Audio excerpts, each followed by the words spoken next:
Welcome back to another video. So pitching and chipping, do you love it or do you hate it? I love pitching and chipping, but I know a lot of you golfers fear it. You know, you get around the greens and you just don't know what to do, you don't know what shot to play, you don't know if you're going to get great contact or not. So today I'm going to give you a few little tips on how you can improve your contact and maybe explore a few different shots you'll be able to hit around the green and give you a few ideas of what you can do next time you're out on the golf course.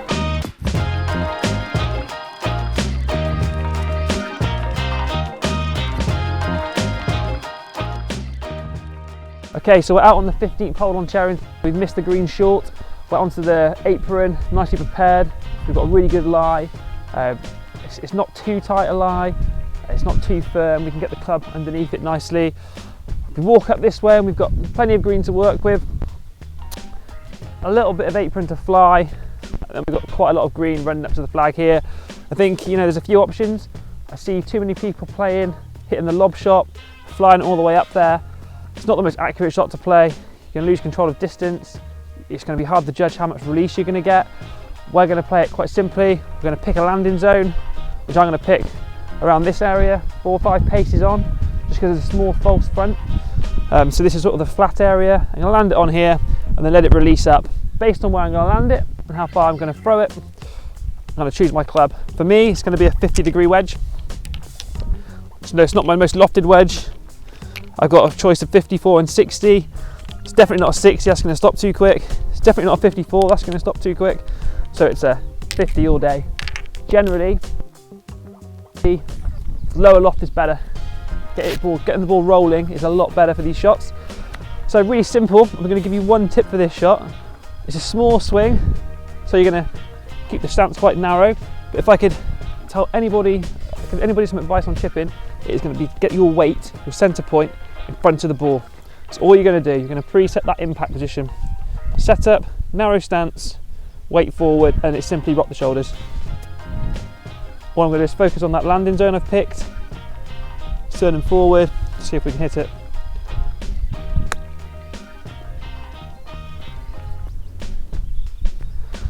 Not bad, tiny bit short of my landing zone. Only a little bit short of it, but it's still 5 feet from the hole, so I've got a chance to make the putt. I'll play it again there, same thing. Forward, 1, 2, hit it a tiny bit harder.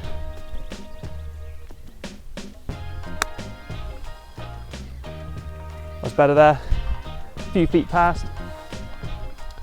But again, really simple action, really easy to hit the shot, and you'll notice not much of a divot, well no divot, I've just brushed the grass. Haven't made a big swing, just pushed it forward. Okay, so I want to just give some tips to the more advanced player, someone who's mastered the basic pitch shot, the basic chip shot, and can hit that pretty comfortably. So when I say advanced, there's a few things you can do with your wedge play in terms of chipping, which can help you when you're playing shots into the green.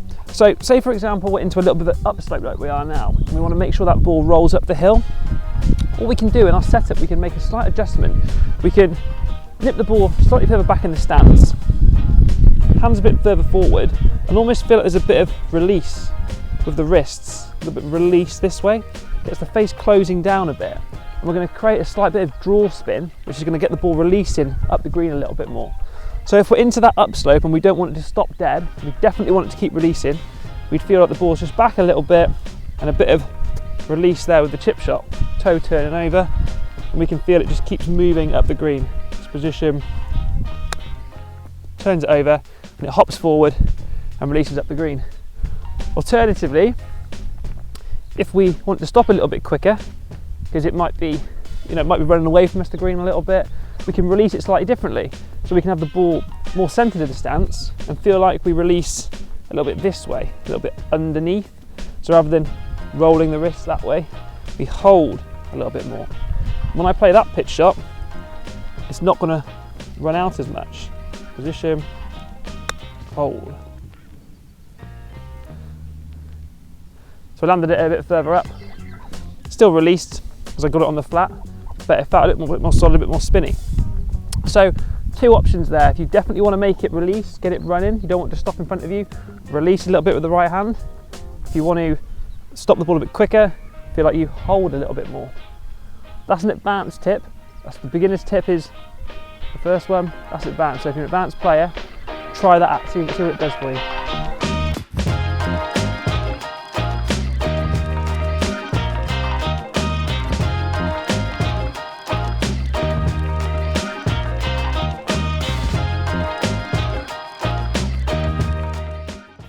Okay, so we're on the 15th again, and we've just shown another miss here. So we're in a funny location. You might not be able to see it on camera, but we've got quite a slope up to this point here. And then the green runs down and away from us quite quickly, and everything's tracking away on a downslope. So it's a very difficult shot to get close, especially for high handicap players.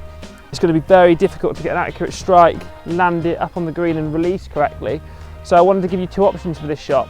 Option number one is using the bank in front of us.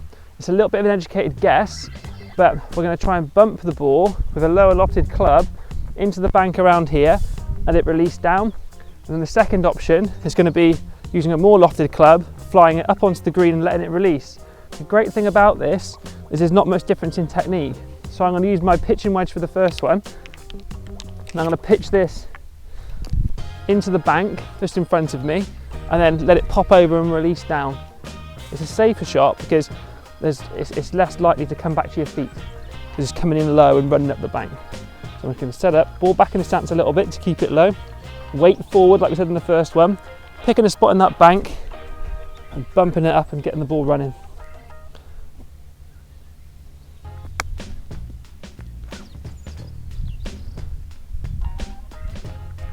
Okay, I'd be really happy with that. It's bumped into the bank, it's killed the pace on it, and it's released out, and it's about 6 feet away.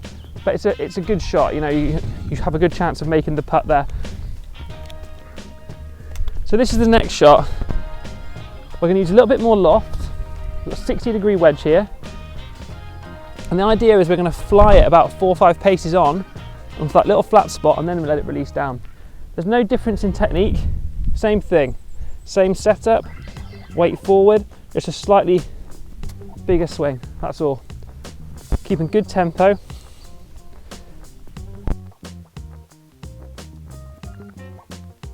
Just a bigger swing.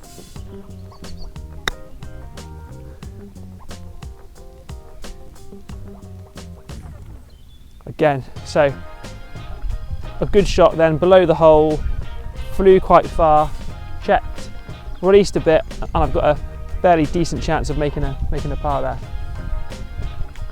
So hopefully that's given you some nice ideas for your short game, some ideas of how to play some shots for some players who are struggling with their chipping, also some more advanced players of different shots they can play.